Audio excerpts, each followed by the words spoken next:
What's good? What's good? We are back. Another episode of the Paul Picker Podcast, aka Triple P, aka the Common Sense Podcast, your source for music, sports, politics, world events, and much, much more. My next guest is a former MMA fighter with at least 26 fights under his belt. He's fought in UFC, Bellator, the Legacy Fighting Alliance, Titan FC, number 2 ranked welterweight for BKFC with a 5-1 record. His last victory was versus Elvin Brito at BKFC Fight Night, Kansas City, Kansas, just a few weeks ago. Let's bring on the one and only Jake Gypsy Lyndsey. Jake, what's good, man? What's going on, man? First, I want to say thank you for reaching out. You was already on my radar, so I would have got to you soon, anyways. So, but I Yeah, I appreciate saw that you. clip with Chris Lytle. Like, I got to jump on there. Yeah. Chris Lytle, man, great guy, man, really great guy. Mm. I want to start with your old fight name, the Librarian. Like, who came up with that, and why did they call you the Librarian? Well, I wish I could tell you some fancy story about it, but I was literally a librarian for like 11 years. Oh shit. So So it's a literal name. yeah. Yeah. So originally, when I started fighting, I wanted my nickname to be the Gypsy Jake Lyndsey. But Uh, my second amateur fight, my coach had them introduce me as Jake the Librarian. So then it just stuck. You know what I'm saying? And then when I started doing bare knuckle, I was like, fuck it, I'm going to go, we're switching sports. So I'm going to go back to my original desired nickname of Gypsy Jake Lyndsey. yeah, library doesn't sound very intimidating. Well, I kind of liked it because everyone had these really cheesy names back then, like the killer or the assassin. And it's like, shut up. Someone's trying too hard to sound tough, you know? All right, so before you got into the UFC, you compiled an amateur MMA record of 7-0, pro record of 9-0. What was that experience like for you? What do you mean fighting for the UFC? Before you got in UFC. Um, I mean, it was good. I never planned on fighting long term. I just started fighting and didn't stop.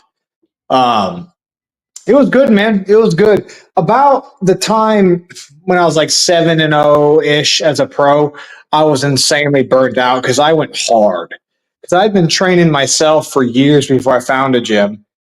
Damn. Way too, and I took it way too seriously before when I was younger. I would get up in the morning and jog, and then I'd do this. I mean, literally all day long. So I was burnt out about 7-0 as a pro. I was basically not really training that hard and yada yada yada. But it was a learning experience. I think fighting is a form of self-expression.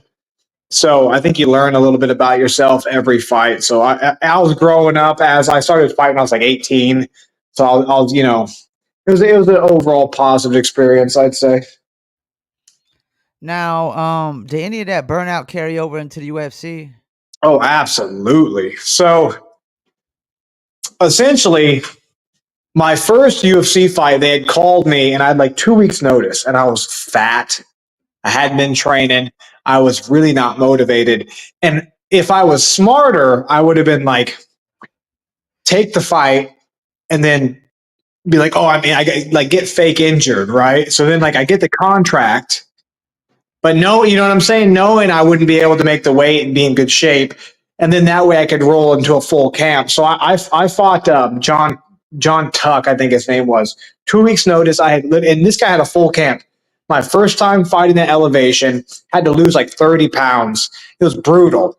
And with all considering, I actually performed really well considering those things. But after I lost that one, and then that one, I got super depressed afterwards because I had not lost to that point. Um, and yeah, the burnout, like I wasn't training, I wasn't really motivated. It was the worst time ever for me to go to the UFC because everyone's trying so their whole career, and I was so burnt out at that point. I had no motivation and yada yada yada. So it definitely took a part in my performance in the UFC. But if you put it into perspective, a lot of guys they'll lose before they get to the UFC, right? Hmm. I learned how to lose. I'd fought so long. I learned how to lose after I got out of the UFC. So I lost all three of my fights. And really, like, I was in there like 3 out of 10, dude. I wasn't even fucking there. It was basically, I was like showing up. I wasn't even there. And, I was really depressed at first for a while, but in long term, though, it actually taught me a lot. I'm way mentally stronger because of it. So, but most definitely the burnout was real. Yeah, 'cause I was gonna ask you, after going undefeated for so long, was it really hard to deal with the like back to back losses and stuff? Dude, it was brutal. Cause like, and I try to tell young guys this now. The best thing that could ever happen for me was losing the amateurs. Like, you want to fight. I Mhm. fought all tough guys my whole career. So when I finally did lose, instead of putting it in perspective and saying, "Oh well, you weren't really trained, you cut a lot of weight," I just was so worried about losing again that I would hyper fixate on that and I wouldn't perform. You know what I'm saying? So when you're fighting and you're fighting not to lose, it's not the same thing as fighting to win, right? You're barely there. You just Yeah. so yeah. I mean, that's a big lesson I learned. Over the next couple of years is like learning how to lose. And at this point in my career, and it really helped. I was always mentally strong, but now I have the attitude of like, I don't really give a shit if I win or lose. I'm just going to go out there and try to whoop the dude's ass. And if you have that attitude about it, then 9 times out of 10, you're going to perform well. And even if you do lose it, but as long as you go out there and throw down, you don't really give a shit. Now, what made you get into bare knuckle? Because I'm a bad motherfucker, dude. What do you think? What do you think? Well, Uh, like I heard a story from Chris Lytle saying when he first heard about it, he thought it was the craziest thing he ever heard. It was somebody from UFC fighting in it, and then he saw what it was. He was like, "Oh, this is different. They're in the ring. There's a ref." Because I think he said in our interview that he thought it was gonna be a bunch of guys in some jeans with no shirts on, with a bunch of cars and lights around them, and hey, just I'd be some down with backstreet that. brawling. Well, at that point, I've actually done. And here's what's funny, dude. Anytime you interview a bare knuckle guy, Uh huh. I guarantee, like, so many of them say this, but they're all full of shit. So many of them will be like, "Well, I've done underground bare knuckle before it's Yeah. popular." No, you didn't. Shut the fuck up. But in this case, I actually did do. I've actually done a few bare knuckle fights. They were kind of organized, but they weren't super organized. So I did. When I was fighting MMA, I was in Colorado. And we were hanging out at this biker bar, and I met a bunch of bikers, and they found out I fought, and they were like, "Hey, do you want to fight our dude for money?" I'm like, "Yeah." And so I pieced up some dude they do. And then it got a little shady because this is like when it was actually underground, we basically just meet behind a building and fight, and people would bet money and stuff. And I did one with those guys, and then they were like, I whooped this dude's ass bad. I just pieced him up. He was bigger than me too, but I mean, he was tough, but he couldn't fight at all. And then I fought. They wanted me to fight this little Mexican gangbanger, and then when I got there, like it was like 30 of his little friends were there, and I'm like, "There's no way," because I'm gonna whoop his ass, and then they're gonna whoop They my go whoop ass your and take all ass. my Yeah. money. Yeah. So that was my. But I always liked it. I always liked a good bare knuckle scrap, and I had to quit kind of doing MMA because it was redundant. And I was kind of bored of it, and then they just called me up because they had a show in Wichita, and I was all about it. I said, "Sign me up," and then we just went from there.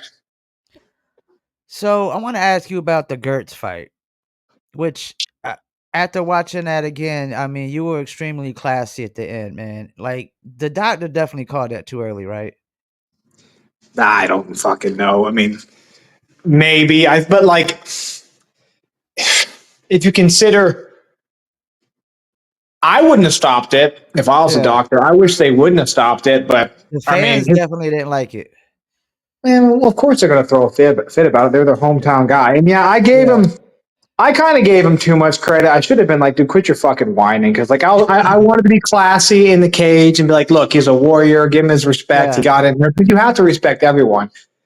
But that's what you get for getting in my face beforehand. He tried to be all intimidating. He's like, no one's scared of you, Brandon. What in But it like is unfortunate. It the is unfortunate. weigh in? No, when he walked into the cage, Oh, that okay. fight night, he like walked over and tried to get in my face, and I Oh, got right in okay. his face, and like he looked like an idiot because he didn't do anything, and then he had to walk away. It's like, what are you gonna do? Like, but did they call it early? I mean, maybe. I wish we would have got the next 2 rounds. I was just getting my timing down with him. and he was going all downhill from there. But I don't know. I'm not a doctor, so. What did you think about his game plan, though? I felt like he had a decent game plan going up against you because, I mean, he is a shorter guy, and these shorter guys, it's like all they could do is kind of bulldog in with their head down. Yeah, it was a good idea. Um, his straight left was good. He was keeping his head low, and he landed a couple good straight lefts. But I don't know. Wasn't good enough, I guess. Wasn't good enough. Well, I mean, it wasn't good enough if the doctor called it and said, he couldn't go forward. So Yeah, no, he did good. He did good for sure. Like, I would have had him maybe winning. Though, like, the thing with that fight is if you really watch it, there's a lot of times it looks like he's hitting me and he's not. There's an exchange where he has my back against the wall. The camera's at his back, and he throws like 3 punches. And it looks like he's clocking me, but then they show it from another angle, and actually I'm rolling with one, it misses. As he hits me, I'm hitting him with the left hook. Same thing with the right hand, and then we clinch. So I would have him probably winning the first round, maybe 2, but like the third was mine, the fourth would be mine, and fifth he probably would have got stopped. But you're right, great things happen in fights. If it was up to me, I would never have fights stopped ever by doctors. yeah. We'd go the whole time. But Now, your loss versus Gorjan Slovetsky, who's no longer in the BKFC. What do you feel like you could have done differently in that one? well, I just could have fought like normal and beat him quite easily, but he was talking. It was really emotional. Like he was supposed to be the super hard hitter and blah blah blah. And he's the hardest hitting guy and blah, he's a big tough guy. So then I just said okay, and we just started cracking each other. So I could have been way more technical and danced around him and all that stuff. And if I would have fought more technical, I probably could have won every round quite decisively. But he hit me once in the first round. Then I hit him back, and then we started talking shit. So I was like, okay, we're just slugging it. So that being said, I lost, but I don't really feel like it's a loss. A lot of people thought I won. I thought I won, but I don't really give a shit. I would love to run that fight back, but who knows, Yeah, he's in like karate combat now, from what I heard. See, here's his problem because if you notice in our fight and in other fights as well, and I'm not saying this to be bitter, this is just what it was. He kept turning his back. He'd get hit a couple times, and it was a good strategy because he throws bombs, right? Big looping shots. He'd throw a looping shot, and then he'd back up the cage. I'd start tagging him, and he'd turn around like this and cover. And you're not supposed to do that. That's actually a standing 8 count when you turn away purposely. And he did it over and over and over again. The ref let him do it. Well, in karate combat, they don't stop the fight for that. So he got TKO. Okay. He would do that. He threw a punch and he'd turn around and wait for the ref to stop it. And the guy literally just kept hitting him. So it didn't work out too good for him, to be honest with you. You think that's a big problem with a lot of people that come into bare knuckle? They think it's going to be anything like the other stuff they fought in MMA or boxing or whatever. Yeah. Bare knuckle is I am uniquely qualified to attest to this because I've done pro kickboxing, pro boxing, MMA, bare knuckle. I've done Muay Thai with the elbows. I've done literally everything, and it's a completely unique sport. With no gloves on, it changes the entire thing. So a lot of guys do come in there. Boxers come in and they think they're going to outbox people. I fought a really good pro boxer, Derek Finley. I pieced his ass up. There's nothing like it. You got the skill set for it or you don't. Someone's calling me. Sorry. You got a call.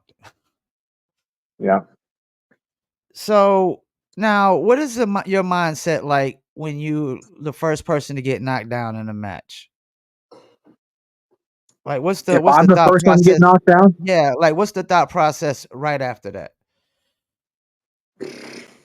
I don't even know. I don't even think I've been the first one to get knocked down in a fight.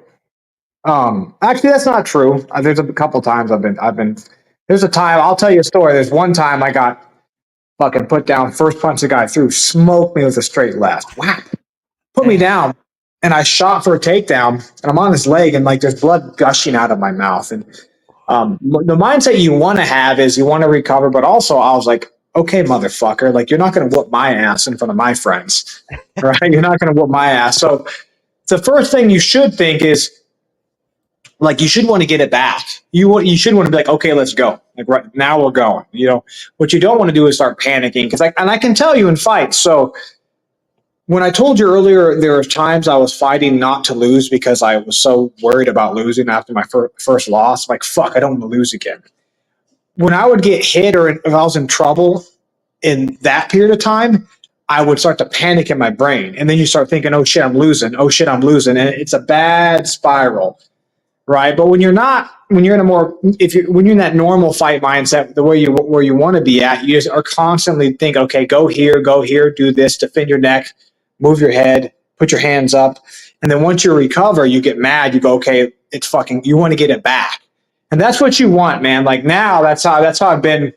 I was only like that defensively in terms of like fighting not to lose for like a year or two there. Then I got over it. And then you get put down your ass. The first thing you're thinking is like, okay, like I'm going to get that back. Like you're going to regret hitting me like that.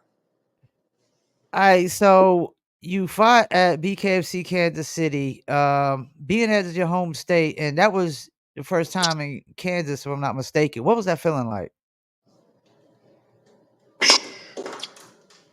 Well, I And you give were the you, main event. And you were the main event. yeah, I can give you the truth or some bullshit answer. And I don't lie about stuff. So I'll tell you the truth.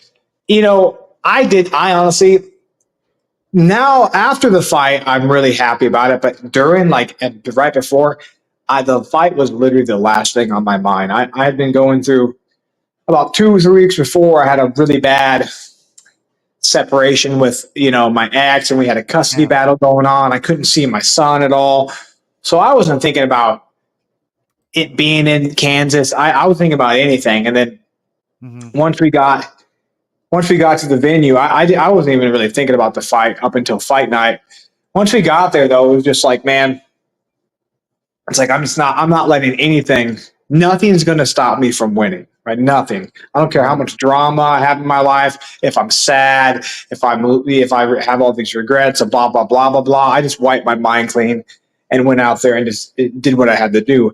Afterwards, I thought, man, you know how awesome it's been. It is to fight there and win there as a main event. That is a really historical building. It like Ric Flair won a belt there. Like how Yeah. fucking badass is that, man? So it was fantastic. I think it's a great venue too. It was sold out. I mean, the crowd was awesome. So I hope they have more events there for sure. I'd Yeah. love to I'm fight from some. North Carolina, so we're big on wrestling out here. Ric Flair's from Charlotte, so Oh yeah, baby, that's right. now how awkward was the fighting style of Elvin Brito with that like high elbow guard he does? I mean, it wasn't that bad. I was just like, it took me a round or two to get warmed up. Once I got warmed up, I uh, I got his timing down pretty good. It was. I wouldn't even say it was awkward to be honest with you. It's just Okay. I'd slow first or second round. He has he has an awkward, like his distance is awkward. Like he'll close distance pretty really fast, and he'll dip his head and close distance. But there was nothing, and I'm not trying to be. He was I think he was fantastic. It did to his credit. It wasn't awkward per se, but the elbow up. That's it made it harder to gauge my range, right? Uh-huh. Because instead of having his hand here, he'd stick his elbow out like this. Yeah. It almost like put an extra foot of distance between me and him when I didn't want it to. So yeah, his style wasn't awkward. It was just hard to find the range, I should say. Now is he tough to take down? Because I mean nobody got took down in that fight. He had the chin for sure. I hit him a couple of times and wobbled him, but he just never. I hit him with some clean ass straight right hands too, and he just never fell down. So I don't think he's been. I think he's been dropped once his whole career, so he has a good chin for sure. Now, was a lot of clinching in that fight and a lot of punching to the sides. Like, how effective are those punches when you're receiving them and you're giving them? People always act like they don't hurt, but those motherfuckers hurt. Like they'll piss you off. You'll be in the clinch, and someone starts smacking you right in your eye with their knuckle, and you already have a cut there. It's really distracting. Um, we clinched so much because again the distance, we were both having issues managing the distance because we both come forward at the same time and crash. But those punches, they can be effective. It all depends. I hit him a couple times in the body with some good ones during the clinch, and I heard him go oof. And but really, a lot of times they're just for points because you got to throw them regardless. Because Okay. even if he's throwing punches to you and you're just standing there for 10 seconds, that's his 10 seconds. So you got to be doing something. And sometimes you can't get a good angle to like really get some power. So you have to just do a little knocking on the door punches and all that stuff. But they do add up. I've seen guys get dropped with short little shots. Like you have about an inch of space and a short little hook when you're not looking will Yeah. get you on the jaw. So Yeah, and I've never thought about that it's really good for points. right, because if you even if you're beating a guy up on the feet, like on the outside, let's say you clinch half the round and you're not doing shit, and he's punching you the whole time. They're going to score every one of those 10-second periods Yeah, as hit. So yeah. it looks like wins around more. Now, going into the 5th round, did you really felt like, "Hey, I got this in the bag long as I don't get knocked down"? Yeah, I mean, I was really not even thinking about it. They didn't. My corner didn't tell me who won the rounds or whatever. I was Yeah, just took me 2 rounds to get into it, and then I was kind of like I said, I had a bunch of not to be personal and not to be dramatic, but like I said, fighting is a form of self-expression. So I was in there, I was sucking ass. So at the end of the fourth round, I was so tired, and I don't know why I was so tired. Probably because I had so much anxiety about all the stuff in my personal life. It was kind of like all coming out in the fight. I was getting mad and all that shit. So even the fourth round, I was sucking wind. I was tired, but fifth round, I was just like, you know what? There's no fucking way I'm going to lose this fight. I felt I was going to be undeniable. You have to knock me out unconscious, or I'm going to keep coming forward. So that was kind of my mindset going into the fifth. I thought I was winning for sure, but I wanted to finish him. I really wanted to finish him. So I was spamming those right hands. I think I hit him with 2 or 3 really solid straight rights. He just didn't fall down.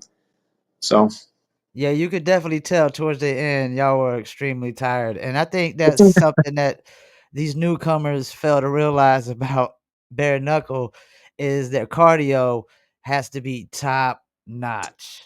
dude, it's even so like when you fight MMA, you can grapple, right? Which Yeah, is people say is hard wrestling is hard. It's harder than yeah, well no that sounded really smart, didn't it? Hard wrestling's hard. What I meant was wrestling hard is more difficult than anything else cardio wise if you're just straight wrestling. But people don't realize, even though the rounds are shorter in bare knuckle, there's almost no rest periods yeah, ever. yeah, They don't yeah, let you clinch. So in MMA, you'll grab a guy, you guys will be brawling or fighting real hard. Then you'll have a 30, 40-second break where one of you leaning on each other on the cage or both catching your breath. So you're getting 2.5 minutes of rest in a 5-minute round in an MMA fight. Bare knuckle, you're not. You're yeah, absolutely not. And there ain't no, there's, I don't know what it is, to be honest, but you would think you get less tired because you have no gloves on. It's lighter weight on your hands, but there's nothing that's cardio intensive that I've done so far as bare knuckle. It's more intense. There's more damage coming in. You're taking more damage. So I think overall your mind is a lot more alert. You don't get like lulled into like I'm on top of a guy on the ground. I can lay on him for 2.5 minutes and recover. You have to be on point mentally the whole time, or you're gonna get fucking knocked out. that makes a lot of sense. Now you got Trout versus Franco coming up in Spain. Is the goal to try to get the winner of that match? What do you think about Austin Trout? I You know what I think? He think smells fishy he to me, boy. I think he lucked out by being a big name, getting a title fight real early.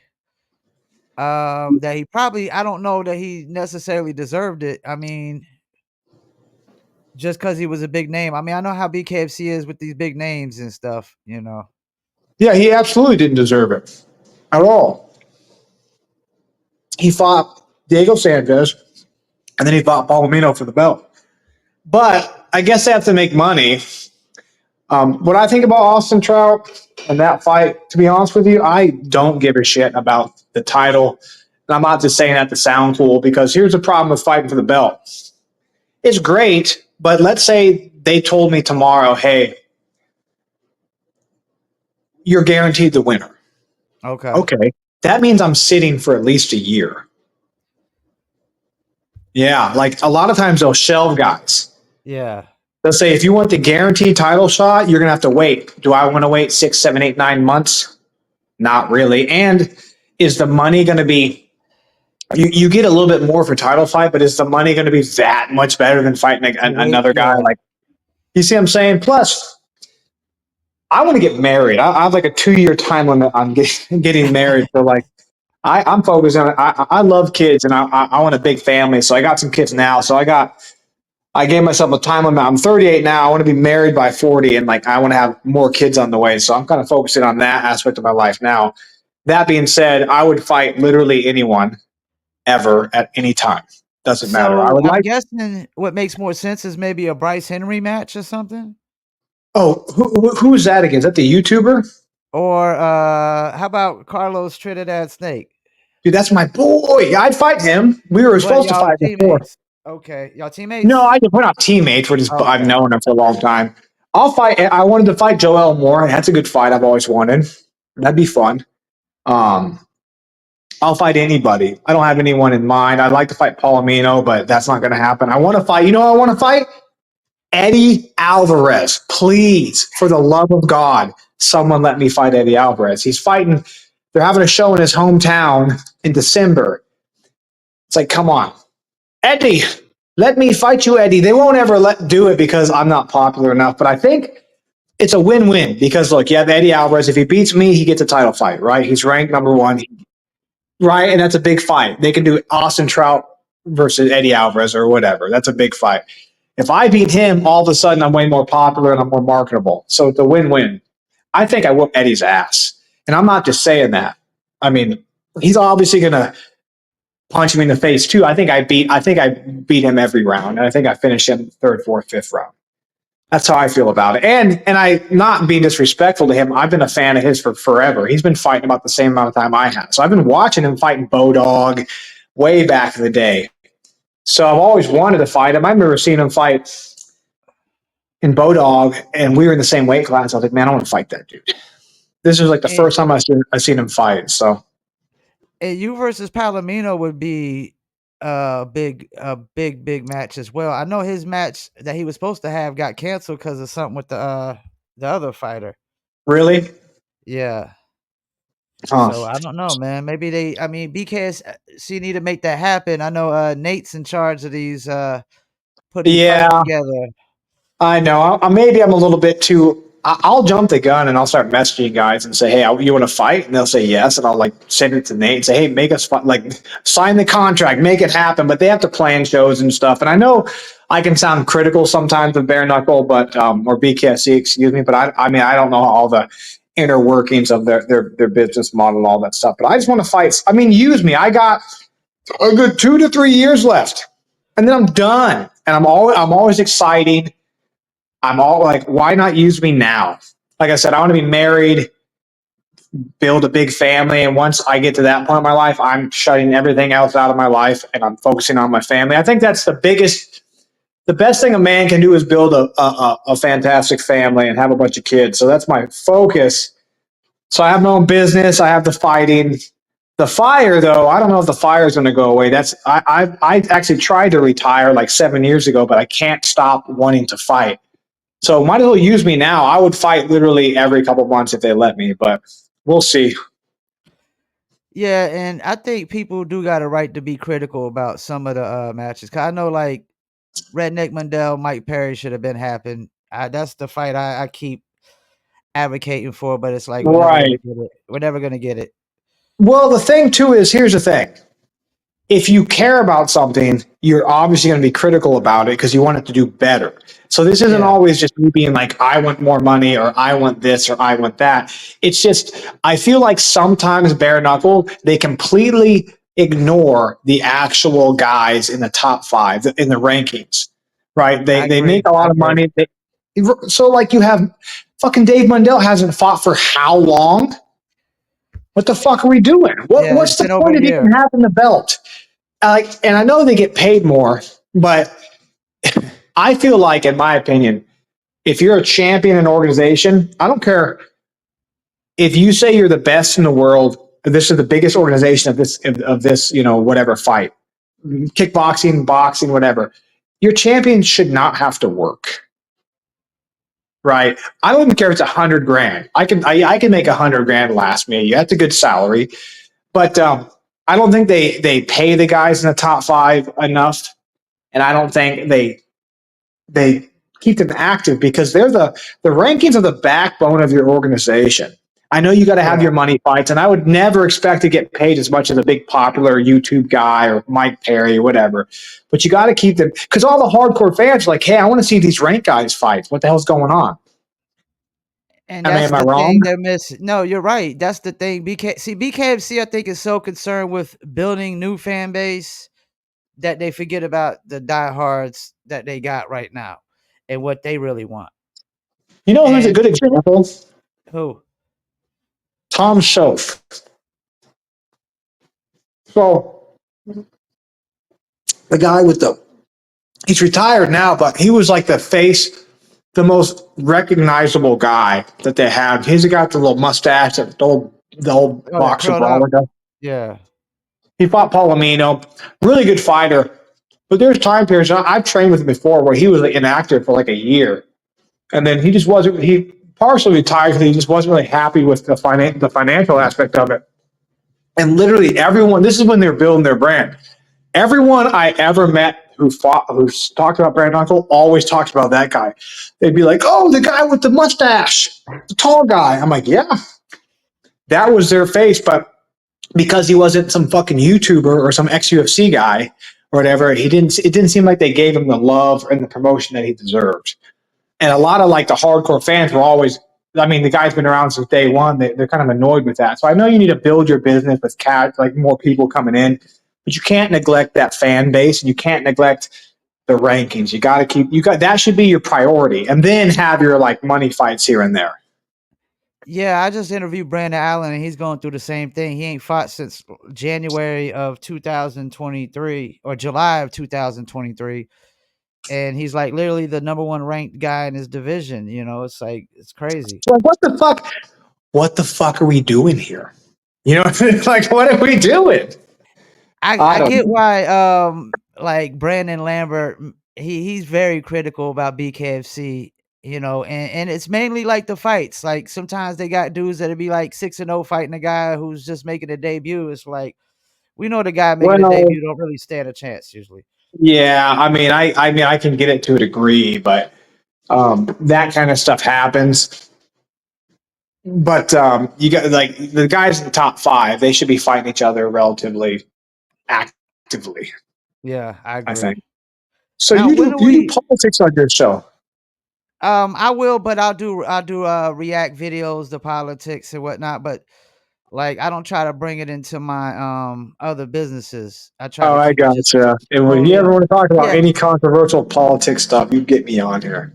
yeah, because the thing about politics is like when you try to bring it in the business part of things, like that's when you start to lose customers. You know what I'm saying? Because once Hmm. you start talking about politics, people always got to take a side, and we know Yeah. one side can't have a civil discourse conversation. Mhm. They already got their minds made up when they come into the conversation, and you can't present any kind of facts that are Yeah. gonna make them change their minds one way or another, and you can't get nowhere with somebody like that.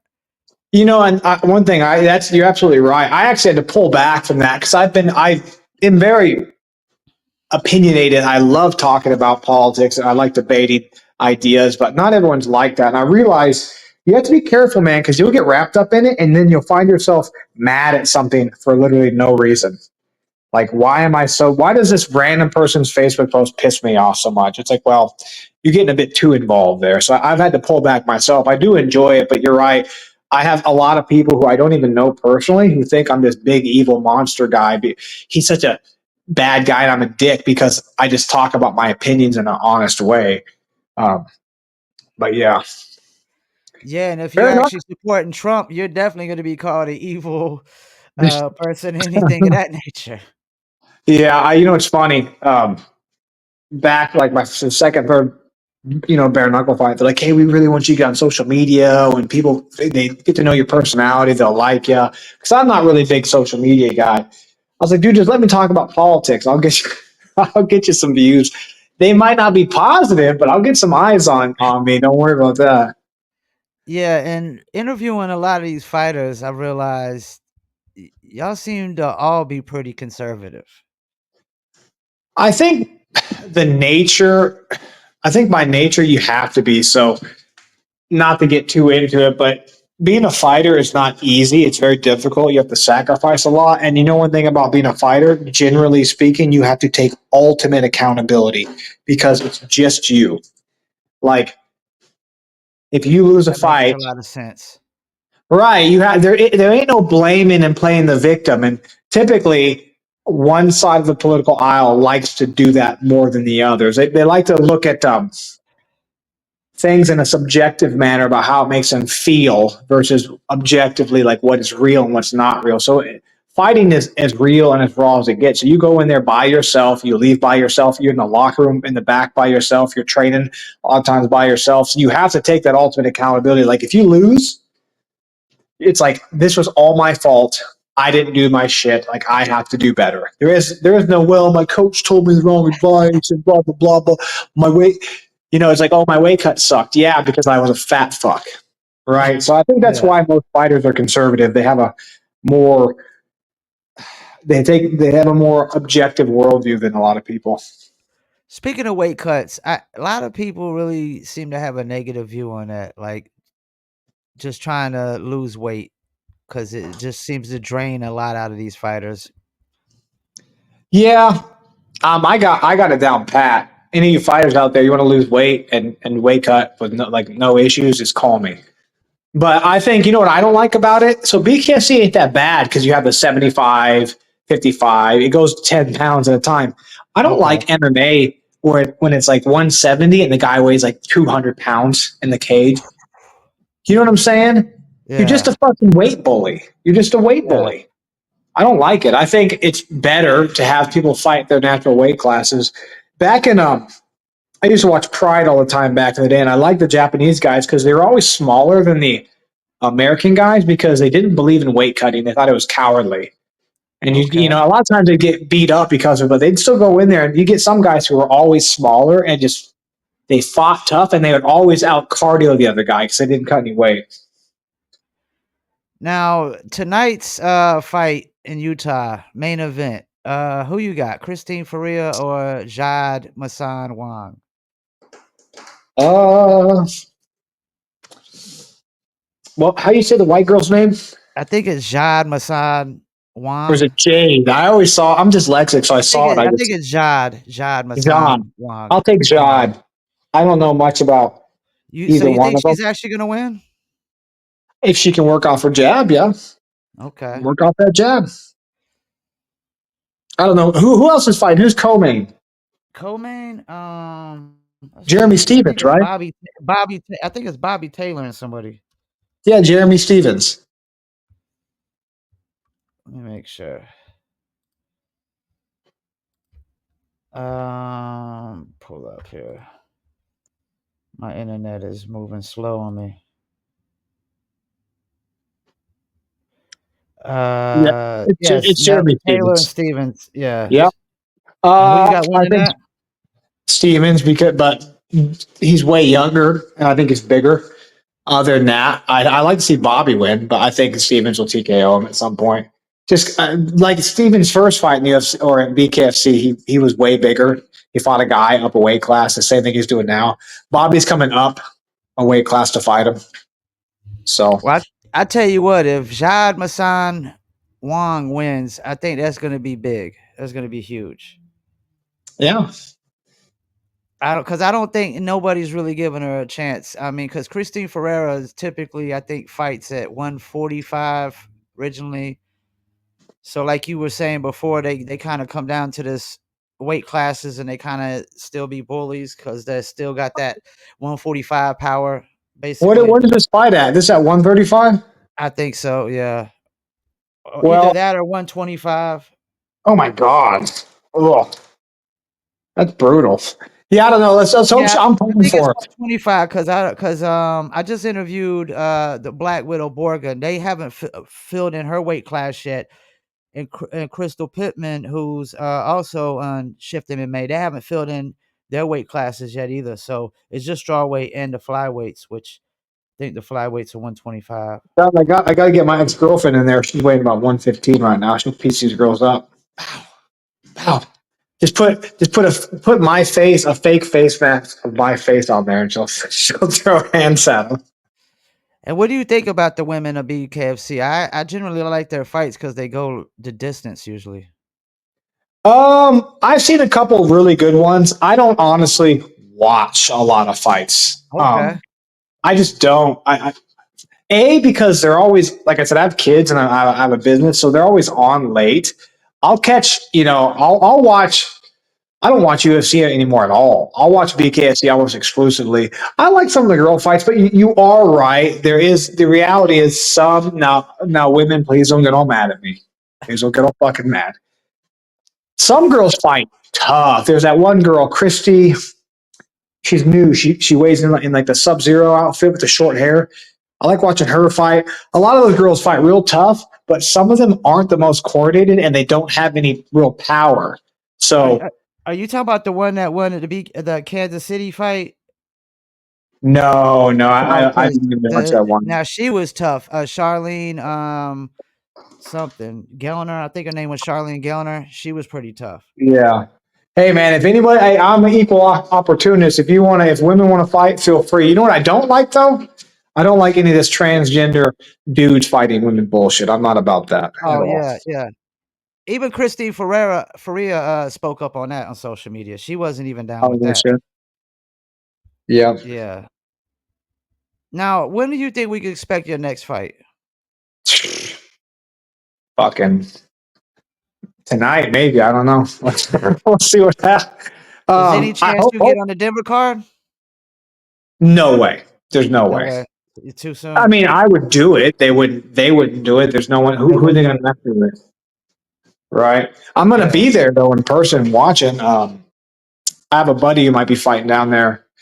Probably. I'm hoping December. Let's keep our fingers crossed for December versus Eddie Alvarez. That's what I'm hoping for.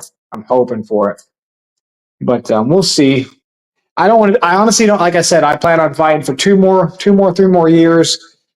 I have a date. Like I said, I'm a very plan oriented guy. I need to be married by 40. I'm not fucking dude. I love kids. I need to get married. I'm a family guy. I'm sick of not being married. So I'm gonna fight up until to about 40, maybe 41. I'm 38 now, and I still feel really good.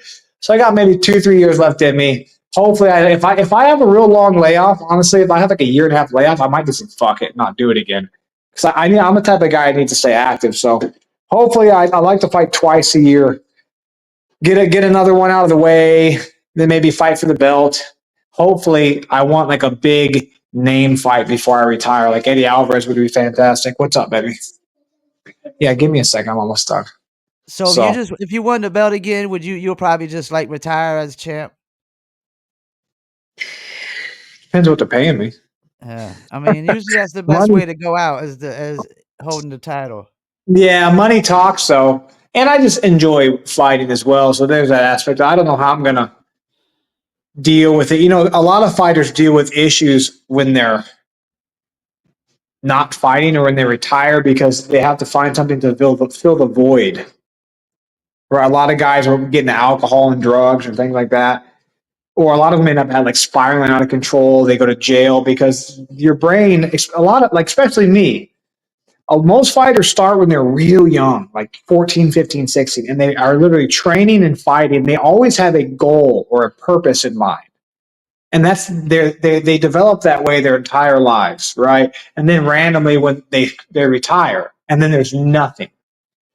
That's actually what makes people don't realize what makes you happy as a man, especially, is having a purpose and a goal, something to chase. Like they see this in like PhD students. They spend 8 years or whatever doing their PhD. They get their thesis done, and depression rates after that are like sky high. They'll get done with something they've been working so long to get, and then they're miserable because there's nothing else for them to chase. So, you know, that's Yeah, the big.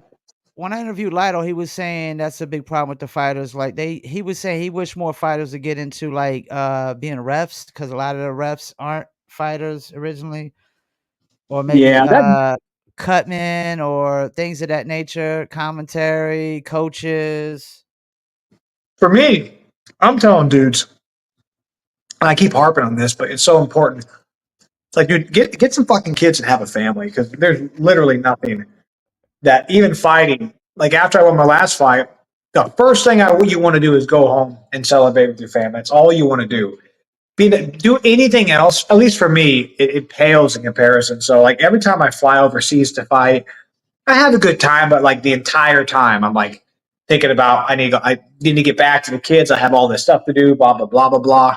So I think in our society, especially on a political standpoint, the family's been attacked by the left, and they've kind of come at it like saying, "Oh, you can do all these other things other than have kids and raise a family." It's like, what the fuck else are you going to do that's more meaningful than that? I don't think there's anything at all.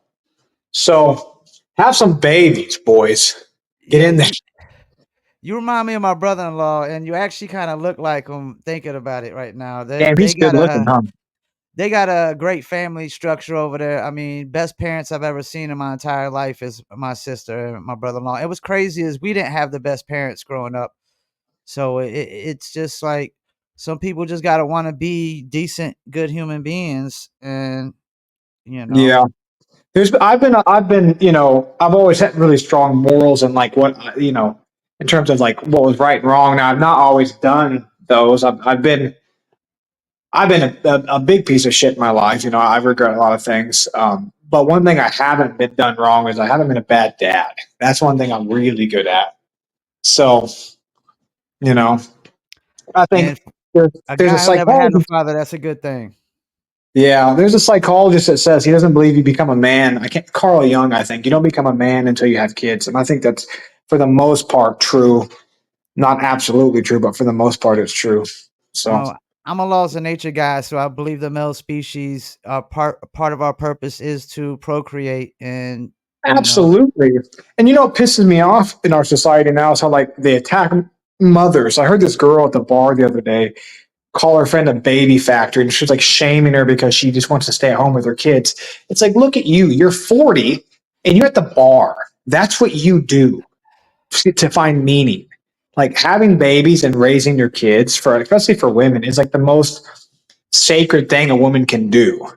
So, and that's that, you have all that's one thing I don't like about the left. They're really anti family. They tell girls, like, oh, you don't need a family, you can have a career. And then if you look at depression rates on like 40-year-old women, 50-year-old women who are career oriented, it's sky high because going to work only lasts you. So it makes you happy for so long. Even for men, half the reason men like to work is so they can bring stuff home for their family. That's the whole fucking point. Men are workhorses. So yeah, I'm a big family guy. I think women out there, you guys need to have some babies. Pump some babies yeah, out. and the left definitely trying to do this mission demasculate, as I call it. Uh-huh. Yeah. Basically, they've convinced women that they can play the roles of men, but what they Yeah. forgot is that doesn't work when you gotta It don't send people work. to war. When you gotta people send people to war, you gotta send men to war, because Yeah, if feminists that are worked, only we could just feminists. send nothing but women to war, but that doesn't work. Yeah, feminists are only feminists until like Well, someone yeah, needs to when fucking it go doesn't to suit them war. anymore. Yeah. They use it feminists use stuff like a buffet. They say, I'll take a little bit of this and I'll take a little bit of that Yeah, and I'll leave a yeah, little bit of this. That's not how life works. yeah, But all these things have to be across the board or none at all. That's what they fail to realize. yep. Well, before we go, man, anybody you wanna shout out?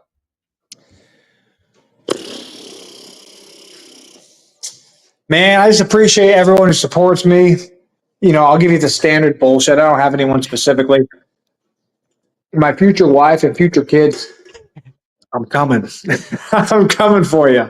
So, but no, man, I appreciate you having me on. It's been fun, and I'd like to talk to you again.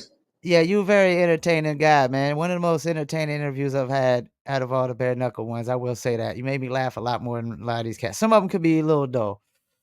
Yeah, I gotcha. Yeah. I appreciate you, man. I appreciate it, man. You have a nice day, man. Bye bye. All right, peace. Well, there you go. Jake, Gypsy, Lyndsey, fought Elvin Brito in Kansas City at BKFC Fight Night, Kansas City, Kansas, a few weeks ago. Won that. As you hear him, says he got about a few more years under his belt, looking to fight about 2 fights at least a year. So he's not really concerned with trying to get another title shot. It just looks like he's just trying to fulfill his life or fulfill his career. And as you see, he had no sponsorship shout outs, just shout outs to his future wife and future kids. Definitely clinging on family, which I could appreciate. My sister and her husband, my brother-in-law, great family over there. I got a niece and 2 nephews, and my other sister is married with a great husband as well. I can't, ask for a better brother-in-laws than I've had in my life. I'll never have to bare knuckle those guys. That's for sure. Yeah, this one almost went an hour. Very interesting guy, Jake, Gypsy, Lyndsey, really funny guy. And it's interesting that his name used to be the librarian because he actually used to be a librarian. Once again, I want to thank y'all for tuning in to another episode of the Paul Pickett Podcast. Peace, and I'm out.